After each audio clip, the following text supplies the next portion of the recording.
Well, welcome to our Vision Sunday 2023. We're in February. Normally I would have done this either at the end of last year or the beginning of this year, but we've got a few moving parts that are significant, and I was going to say better late than never.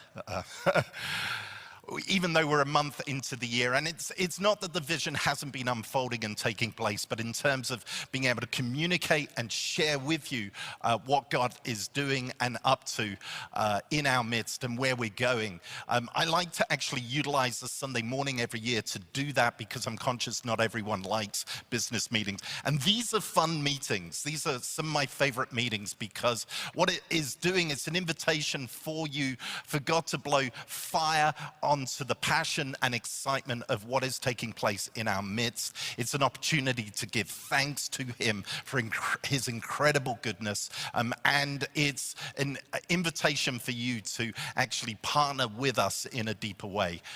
And so I love Vision Sunday for all of those reasons. Let's just pause again and pray and then just invite God into the process and just invite Him to be Lord over our lives and in our midst, and be Lord, most importantly, over this church and in this house. So God, that is our prayer. We invite the Lordship of King Jesus to rule and reign over our lives individually and over this community, your church, New Life.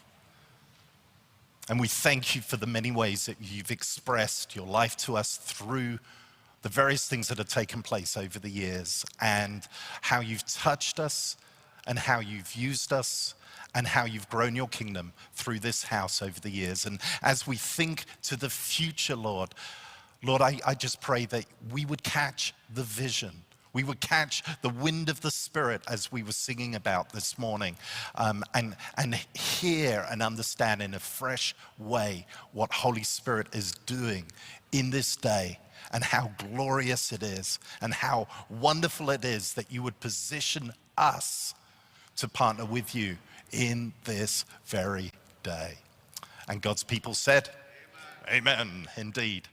All right, so I've got a shorter presentation because what we want to do is actually give you the opportunity to see some of the booths that are out in the foyer, which we'll do a bit later on this morning. And before I release you this morning to do that, I will need to send the parents to go and get the kids, because we need the parents and kids to be a part of that. And some of the leaders need to be down at the booths. So just to give you a heads up of what we're doing at the end of the vision presentation this morning. So I want to do a bit of a Moses this morning. He's featured already in Devon's transition this morning. But I want to do a Moses in the sense of when Moses was leading Israel and he stood on the precipice of a significant change. He would very often do two things. He would look backwards and then he would look ahead. And he would look backwards to recognize how God had led them to the place that they were. And he would acknowledge both the good, the bad, the ugly, and the tough along the way. And then he would look ahead to what it was that God was inviting the people of God into, and how it was that they needed to partner with him in order for the things that God had for them to be successful. And so that's kind of the framework for the presentation this morning that I've got. And I don't know if you've ever wondered, or just kind of when you step back and you think about the last 3 years that we've navigated through as individuals and as a church and as a community of people worldwide, because this is unprecedented what we've actually had to navigate through. And the world pre-2019 looks very different to the world that we're in today. But I wonder if you've ever seen what it looks like, and the last 3 years looks like from the perspective of heaven. Have any of you captured that? Well, I was searching the internet and I came across, it must be a video that an angel must have posted online about what it looks like from the perspective of heaven. And I want to show you this. I don't know if we can click into this video. Here we go. So this is 2019. And there should be some sound with this. I don't know if it's working. Don't worry if it isn't. Oh, we can hear it.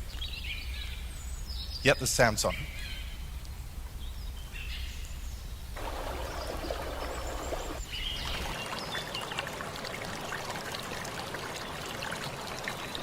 So remember, it's the perspective of heaven of what it's like over the last few years.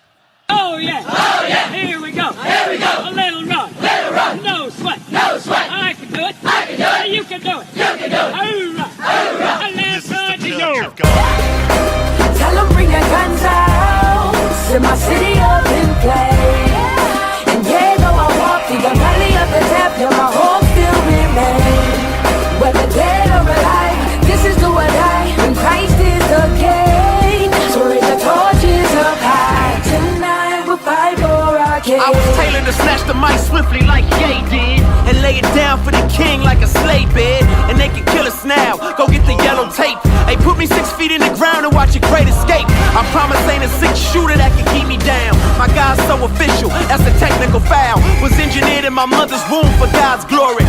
Plenty faith in the persecution is inventory. I've been spit in the face, still exhibiting grace. Kicked out many a place, just for sharing my faith. My belt tight shoes, lace plus a breastplate. My war helmet on, now I got my hair straight. The battle's on, but the war is over when Jesus reigns. And for his name, I will stand the pressure and take the pain. And if they drop us this promise, we'll take it to the grave. That tonight we may die, but the It's a good depiction of what it's been like the last few years navigating through the rapids. I'll come to a slide later to show you some of the things we've had to navigate. And I think there needs to be some celebration of how we've done that, even though it's been costly along the way.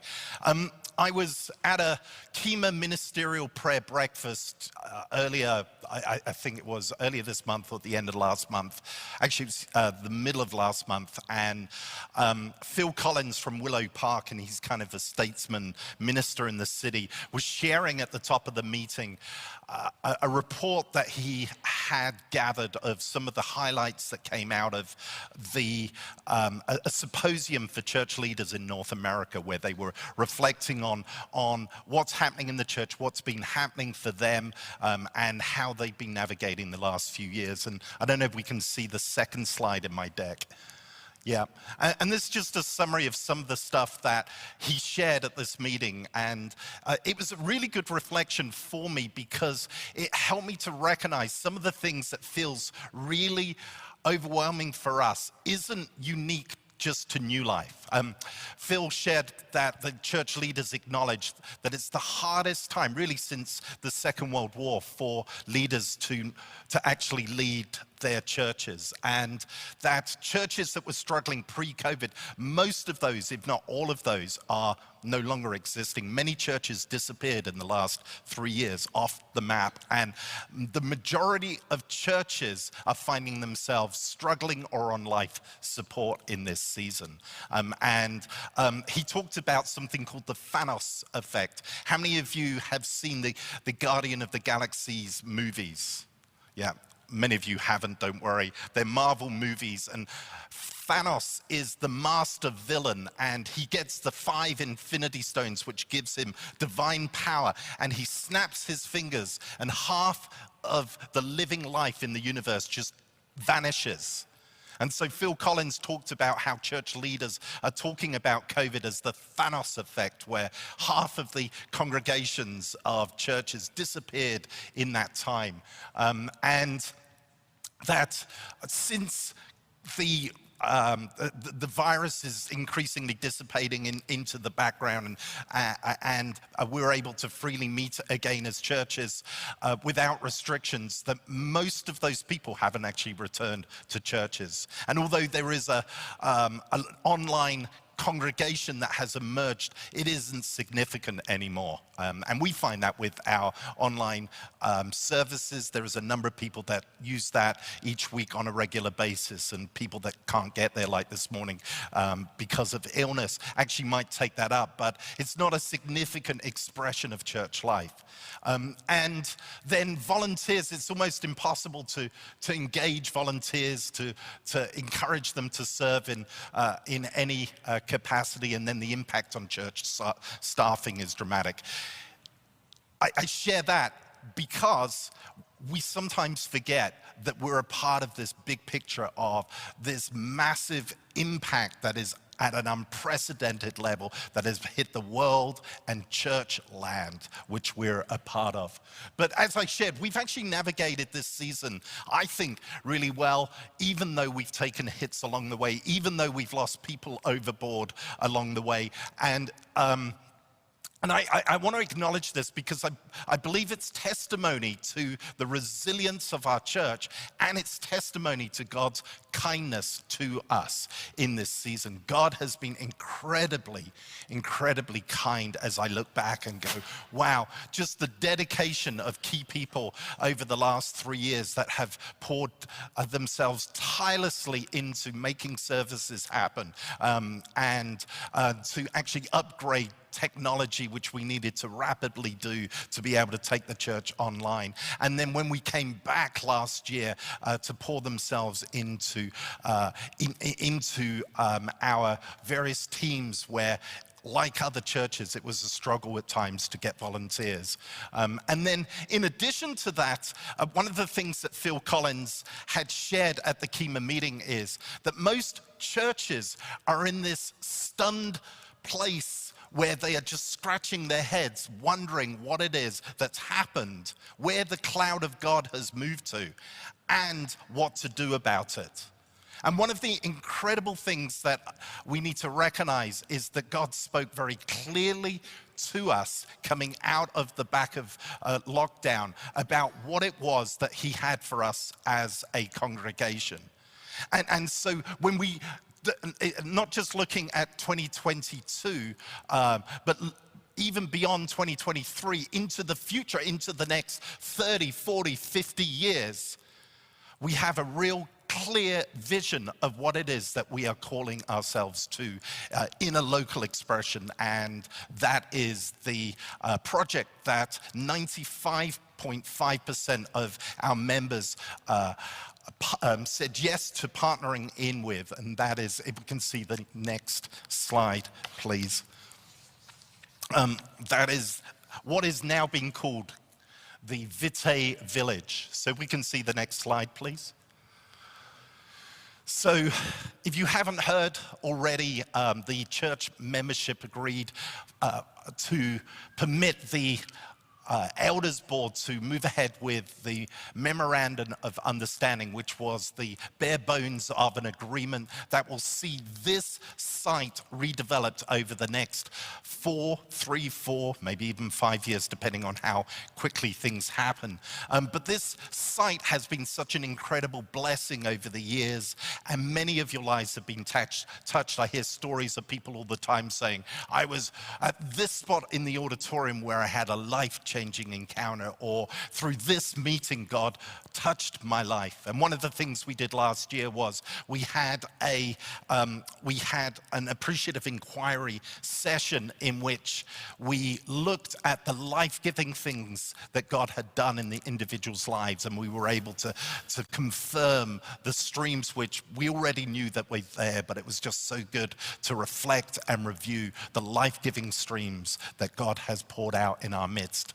And so the elders board last year was seeking the Lord. What is it that you have for us in this season? Where are you leading us? And we were approached in March, April of last year by a couple of Christian groups that were partnering together to provide a solution for the city in an upstream kind of a way. And what I mean by that is that when you have a crisis in your life, when you're already in it, it's like you've fallen off the cliff. And much of the church's solutions is to help people that are already in crisis, and we do that in different ways. But what we're trying to do is partner with a solution that helps people before they get into severe crisis, and actually to partner with an initiative in the city that will do that. And what's wonderful about this, if we can see the next slide, please, it allows us to actually access three incredible gifts to us. We can actually continue our incredible legacy in the city and beyond in a pioneering ministry. It is a new wineskin of being and doing church. Not only will there be the fourth service, but there will be 200 to 300 residential units on site where we get to partner in, we get to actually build bridges into these communities through social and community type initiatives that you guys are going to spearhead. It could be that we decide to run a gym on site, and that the connections and the relationships that are built through the gym actually become a springboard for people asking you, hey, you're a bit different. I can't figure out, why is it that you are different? Why is it that you do life the way that you do? And it's an invitation for you to say, hey, let me tell you about this Jesus that I know and how he's affected my life. And there's a gazillion opportunities in Vitae Village, and the word Vitae is a Latin word which means life. Yeah, and that wasn't, and by the way, for those of you wondering, are we changing our name to Vitae Center? No, we're still New Life. So the opportunities for kingdom impact are just astronomical. We're actually building a village around us. And in addition to that, it gives us a new wineskin. And most churches are recognizing, with the cloud having moved as it has, the cloud of God, they're trying to figure out how it is that they're to be the community God in this season. And God's given us a template through this. And I'm going to talk about some of the practical changes of what this means for us and how we've been already working towards building in and gearing ourselves up so that in 4 or 5 years' time, when we're back in our brand new mortgage-free facility, we are primed and ready to go, and we are already engaging with the community in new ways. And then the last thing is, can we see the next slide, please, I think? Yeah, this. So Lawrence East, who's one of the partners one of the partners that came to us, when he came to us in April, he astutely recognized that not only do churches need to find new wineskins of being and doing church, and what I mean by that is, it's not that the mission of God has changed. It's still to usher people into the community, to be the people of God, but how we do those things is going to look different because the world is different now. And the ministry model, the wineskin we had previously, was built for yesteryear. And so we're building and we're trying to understand what God is doing today. And so one of the things Lawrence observed is it's not just new ministry wineskins that churches need. They need new financial wineskins as well. And incredibly, and again, this is just the kindness of God, that although this building is 40 years old and it is, if you look around the place, you go, oh, it looks a bit tired, and it does, and there's high value things that over time are going to cost a lot. The value in here and in the land is so significant that it allows us to actually move to a new wineskin for resourcing the church in a financial capacity, and that is just the kindness of God. So if you imagine you lost between 30 and 50% of your congregation and the income that goes with that, for most churches that means a reduction of staff and a reduction of activities. Why? Because largely speaking, it's the staff that are initiating these ministries. And so we find ourselves in an incredibly strong position by liquidizing the value in here, because the cost of the rebuild is substantially less than the actual finances that are in the house, 14.5 million, which is the settlement deal, that we will be able to find investments and other opportunities to actually seed ministry missions and things that won't even touch our lives, but we'll be able to bless other people. And that is the kindness of God to us. And I'm so grateful for it. All right, let's see the next slide. So we recognized that with this new wineskin that God is inviting us to say yes to. And it's funny, how many of you, when you got married, were so excited about the marriage that you said yes to? And you had this honeymoon experience with your wife, and then a year, 2, 3, 4 years later, the honeymoon begins to dissipate, and you're like, what did I say yes to? In all honesty, it's going to feel a bit like this to what we're partnering with. It's incredible. It's incredible. It's wonderful. But it's going to be tough along the way. And that doesn't mean it's not going to be the Lord. And we've started some of those changes already last year with a shift of philosophy. And what we're talking about, shift of philosophy, is how we play the game together. And what I mean by play the game together, imagine you're playing basketball. So my son loves basketball. And by the way, the other week we went to see the Harlem Globetrotters play up in Penticton. Yeah, it was fantastic. I had so much fun. It was the closest, and the British people understand what I mean by this. It was the closest to pantomime that you get in North America. Oh, yes, it was. There's not enough British people here. You're going to shout back, oh, no, it wasn't.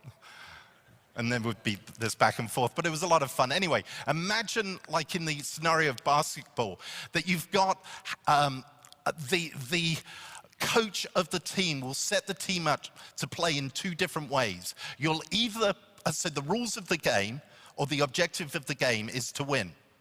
But how you go about winning looks different. So one team might play very cautiously in a defensive kind of a posture, where they're heavily guarding their basket to stop goals going in. And another team may put a lot of emphasis on offense, not being offensive, but offense, attack. And that is the shift that needs to take place in our day. And let me explain why. And it's not that some of the aspects that are on this are going to be lost or set aside, but largely we need to set ourselves up so that we're actually impacting, as Werner said during worship, outside of the walls of the church. Because if you look around the auditorium and do a quick review now, there's a lot of gray and silver hair in our midst, and beards.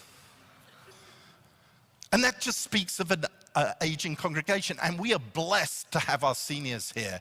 And so this isn't a slight to the average age of our congregation. However, it is said that the church is always one generation away from extinction. Yeah? What do? We have to reach new people. And traditionally, our fishing pond has been a bathtub called other churches. The majority, if we're really honest, and this isn't just New Life, this is most other churches. Most other churches' growth is attributed to church transfer. We're not reaching the world. And so we need to set ourselves up. We need to equip ourselves to be able to actually effectively reach the world. And we need to learn how to do that, because some of the things that you might have tried in generations previously don't actually work with where society is. Let me give you an example of this. So in the 80s in the UK, the Church of England, which by the way, isn't the Church of Satan. God's doing some good stuff through it. Some people have a real big deal with the Anglican Church. I love the Anglican Church. I was blessed in the Anglican Church. I had life-changing encounters, had the call of God in an Anglican church. And God is doing lots of good stuff, even though they have their challenges. And in the 80s, they did a denominational review to understand how it was that people came into a life-changing relationship with the Lord Jesus Christ. And they discovered that, and so out of the back of that, they discovered or put together the course Alpha, which has been phenomenally successful. But it actually came out of this research that they had done in the 80s as to what it was that was happening in the lives of individuals back then. And so this course was built off the back of it, and it's proved hugely, phenomenally successful. The trouble is that the society, that these kinds of courses that are actually touching people's lives back then aren't working as successful now, because most people outside of the church are not just one generation away from Christ, they're now 3 generations away from Christ. And so alpha type courses where they're talking to the historicity of Jesus Christ, it's an alien language to these people. And so there are new courses that are being put together that are pre-alpha type courses that actually touch people's lives, where they may have a spirituality and it's a touching point for them with where they're at in their life. And so we need to equip, we need to train, and we're going to do that over the next few years. And so some of the shift of what that means is we need to mobilize the troops. Turn to the person next to you and say, "You're a soldier."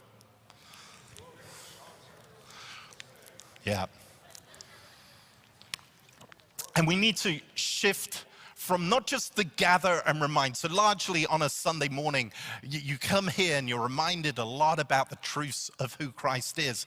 Well, that's still going to happen, but we're going to have to also activate you so that you take those truths out, and in a way that doesn't frighten the bejesus out of you guys, because the word evangelism is not just an offensive word for people in the world. Rick Warren from Saddleback says it's a word that offends Christians as well. We're going to train you actually how to build bridges to the lives of people around you. And so in 5-10 years time, that the growth that is happening into the church, and I do believe that there will be church transfer into this church, because people will hear of what we're doing and they will get excited about it, because people are wanting to give their lives to something bigger than themselves today. And we have a giant vision. $150 to $200 million development that is going to touch our city. And when Christians hear about it, they're going to say, "I want in." So there will be people that will come in because of that. We are growing. Last year we hit bedrock, but we are already growing. We're seeing the growth last month. It's already happening.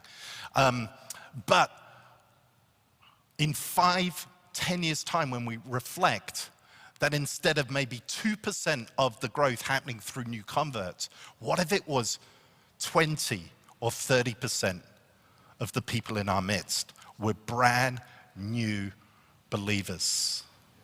Yeah?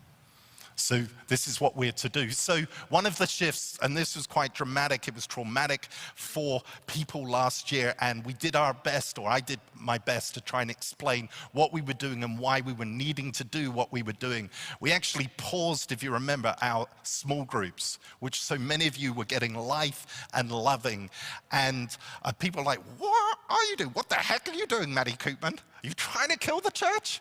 I had so many conversations with people around that. They were like, "Are you nuts? This is my favorite group in all the world." And it was a really difficult decision. And it was with the intention of resetting our heartbeat in the church. So sometimes when you have arrhythmia, you need to stop the heart and then restart it.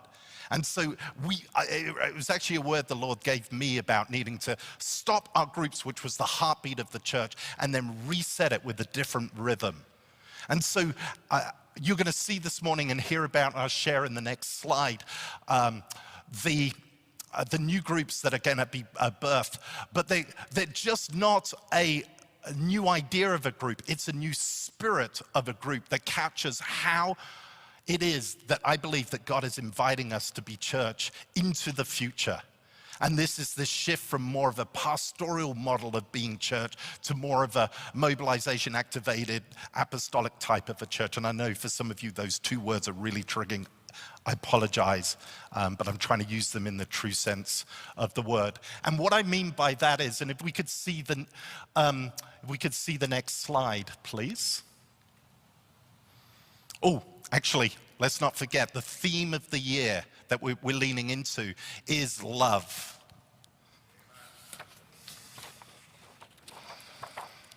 It's love. Yeah. Jesus said in John's gospel,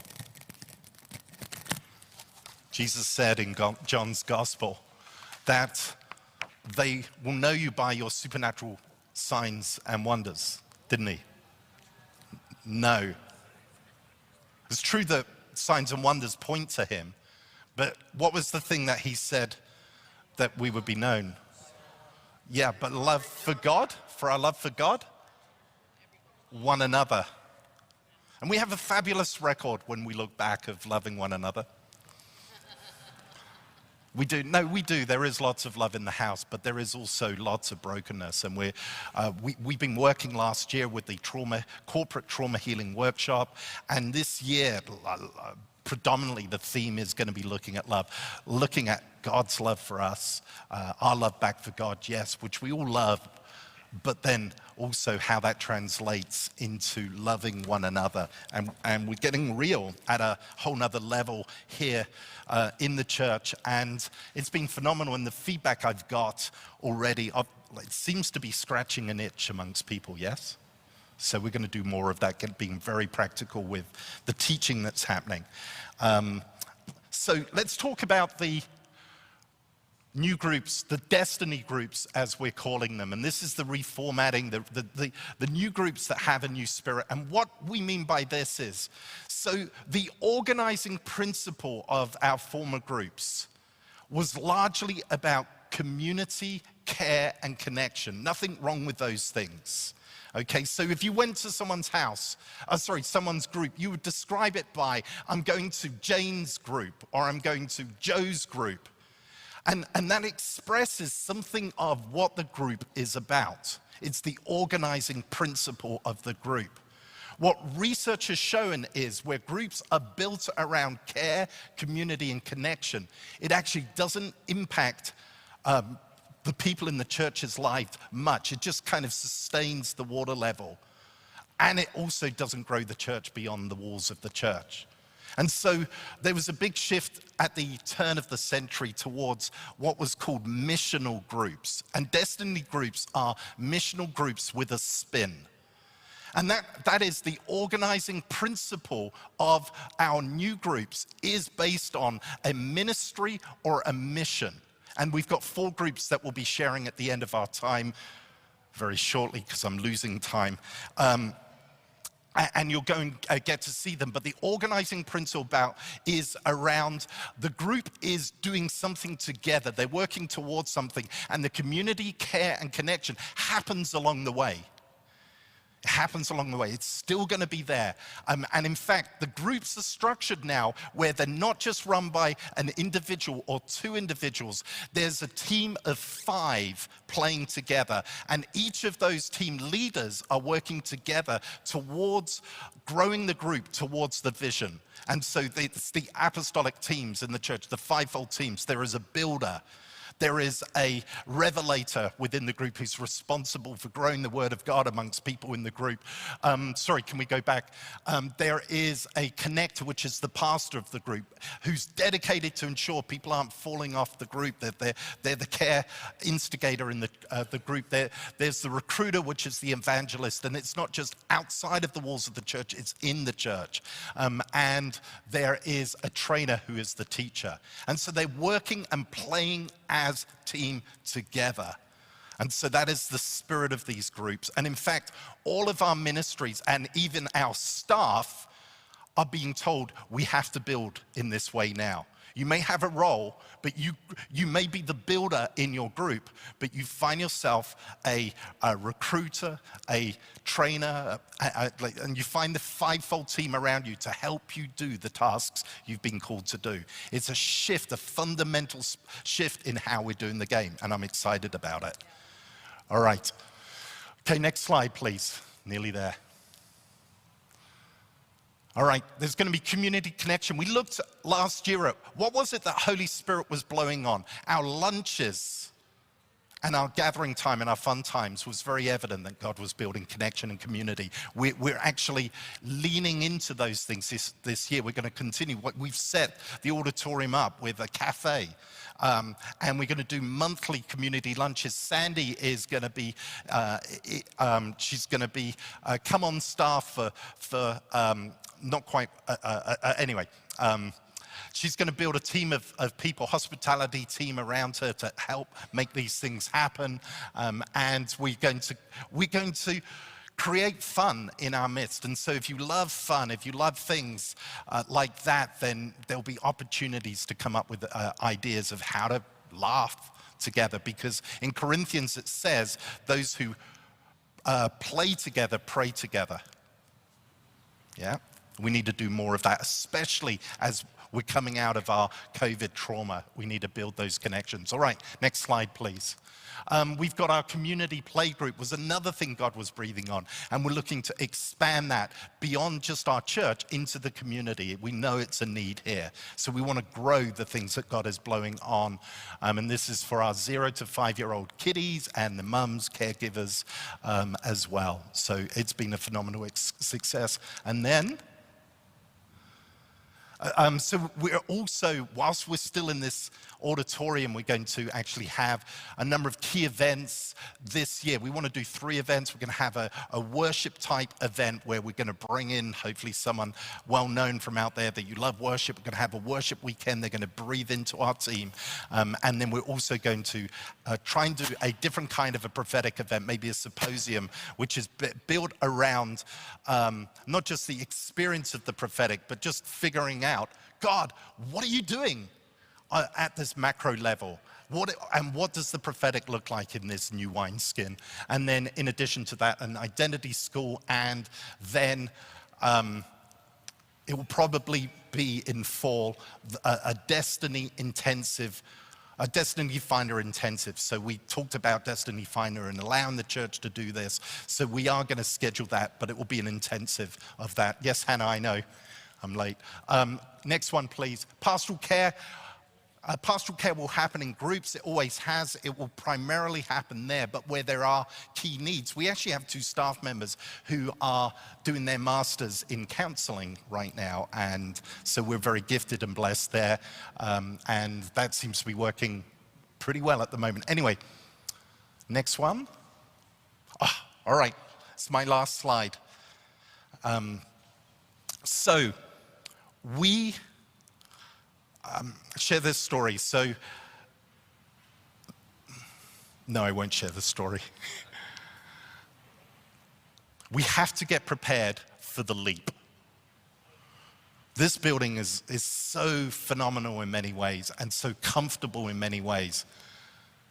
In a year's time, and we're saying to our tenants, as soon as the paperwork is signed next week, we hope, for the building deal, that we are letting our tenants know December 31st. Gear yourselves up mentally and emotionally and spiritually for a shift at the beginning of next year. And it might happen earlier if, so let's say in the fall, we found the right location. And it's like, wow, this is a gift to us. When my kids were little and we were about to do something significant as a family, my wife was really gifted at actually recognizing that we needed to prepare our kids' heads, even though they were kids and they couldn't always kind of think ahead. She was great at helping them to think through, talk through, and prepare their hearts emotionally for something that they might find hard, scary, or a little bit difficult. Many of you are certainty people. You love sitting in your same seat every week. And some of you, your seats are so well shaped with the imprint of your posteriors that the thought of actually having to find a seat is uncomfortable. But if God is moving us on as he is, and that's great, you still need to count the cost and prepare your own hearts. And we're going to do that across the year. We'll do this super slowly, super carefully, but I'm letting you know, we are going. And we don't quite know what it looks like yet. We haven't found anywhere. We're trusting God in the process. And our commitment to you is to be as transparent and upfront with information as we can. All right, so what I want you to do is, that's my part of the presentation. I have the four representatives from the Destiny groups that are happening, and they're gonna share just very quickly with you what their group is about. It's just a headline, literally 30 to 60 seconds. And then the parents are gonna go and get their kids and then come down with their kids. And once that's happened, we're gonna release you to go to these tables and actually consider signing up to be a part of the new groups. Alrighty. So Hannah, because you're there, let me get you going. Hi. So our group, currently Deborah and I are leading it. There may be a few others joining us to lead it. But we are calling ourselves the Kingdom Revelations group. A couple of kind of the vision items that we wrote down for it is we love God's presence. We really are people who love to worship and be and grow in intimacy with God. So that's a big kind of part of our heart. We want to develop and disciple people into greater intimacy with God. Develop and cultivate the ability to hear God through worship, prayer, and the Word of God.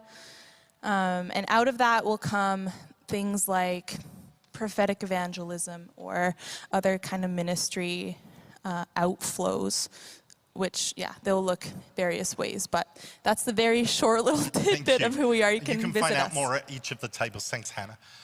Okay. Richard. So I'm part of this group. It's an amazing group. Richard, I won't make you come up the stairs. Yeah. Our group is titled, Who is Your Neighbor? And what this group is about is eventually we will be the group that is most trained and ready for outreach. Now things have changed in the world. So the way to reach the world is no longer pounding on their doors and saying, where are you going to go when you die? What we're going to do is try to reach the world with love. And that means, first of all, we have to make sure that there's love in our heart and love in our group. So there will be a lot of sessions where we're just finding out and making sure that we're right with God. It's rather silly to go and say we're here to love you when we don't love each other. Secondly, we've already done some surveys of the neighborhood. We've done a prayer walk, and we'll be doing several of those in the future and finding out the neighborhood that we're in. And then we plan some special things like perhaps a block party where we invite people from all around the city, and especially from our neighborhood, to come and join us in a barbecue or whatever. And then we'll probably have a little booth that'll say things like, do you need prayer? Do you need help carpentry in your place or remodeling? Do you need prayer for your children, or for maybe there's a change in direction, counseling for your marriage? In other words, we'll reach trying to meet the needs of people around. We're following the parable of Christ about the Good Samaritan. And so the big question that Christ was asked, who is your neighbor? And that led to the parable of the Good Samaritan. So we first need to find out who our neighbors are and reach them with love. Thank you. And we're all going to wear red cardigans. You know what I'm talking about? Yeah. Those of an older generation do. Amanda. Good morning. that's Mike, Kristen, myself, Matti, and Peter Botha, and Paul and Marilyn Taylor are the Healthy Multi-Generational Families group. It's long, I know. Think healthy, think grandparents, parents, and children being empowered, stepping into healing in every Can you say area that of again? The healthy? multi-generational families Okay. group. So grandpas, grandmas, mums, dads, and children walking in spiritual health, hearing the voice of God, learning the whisper. In soul health, healthy relationships, brave communication, conflict resolution. And in body health, if you're sick, you get healed. Grandparents get to heal, parents get to heal, and kids get to heal the sick. We're going to be meeting in a blend. We're going to do Zoom and in person. We're going to eat lots of food, laugh lots, cry lots, get to be authentic and vulnerable, and teach the world how to be whole in every way. We're out there and we've got cookies. So, yeah, that's great. Sarah Lynn. All right, last but not least. Nearly there. So our group is called the Worship Arts Ministry Group, and we've been formed and gathering for a while, but we have 5 of us. Our core leadership group is June Swenson and Ray Swenson and Justin Purvey and Tim, my husband, and myself. And we have about 30 members right now in our collective worship arts ministry group that we're ministering to and serving on a weekly basis, but on a monthly basis, we're going to be meeting on Thursday nights, twice a month.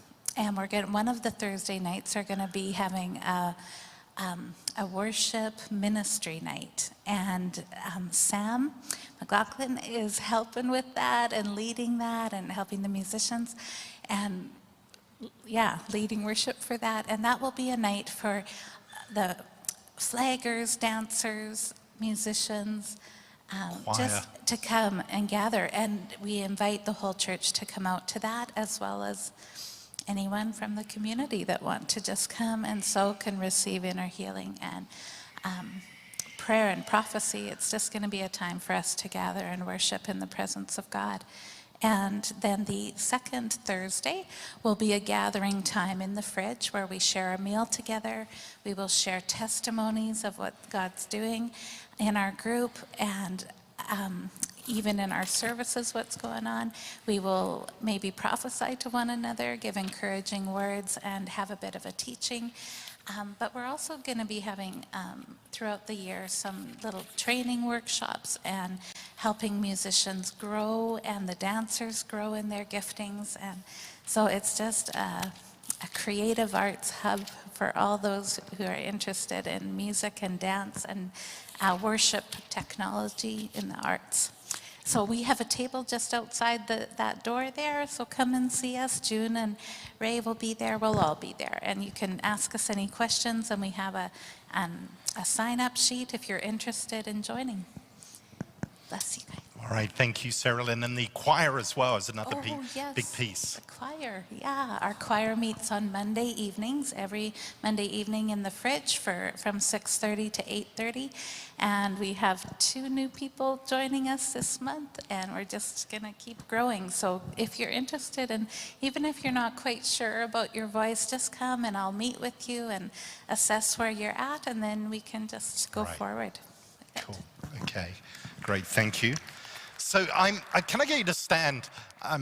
So after this, we're gonna release the parents to get their kids from their programs, and then you're invited to actually, in about 5 minutes' time, just go out into the foyer and just see the leaders and the teams at the tables. So I want to pray this over us because we are following the cloud. We're in a season of following the cloud, and we need God's courage to do that. And Joshua was a young man, much like me, who, that was a joke, but this was spoken over him for the people of God. God's speaking this over us, I believe. God said, I will not leave you nor forsake you. Be strong and of good courage, for to this people you shall divide as an inheritance the land which I swore to their fathers to give them. Only be strong and very courageous, that you may observe to do according to all the law which Moses my servant commanded you. Do not turn to the left hand or to the right hand, and you may prosper wherever you go. Yeah. Be strong and of good courage. All right.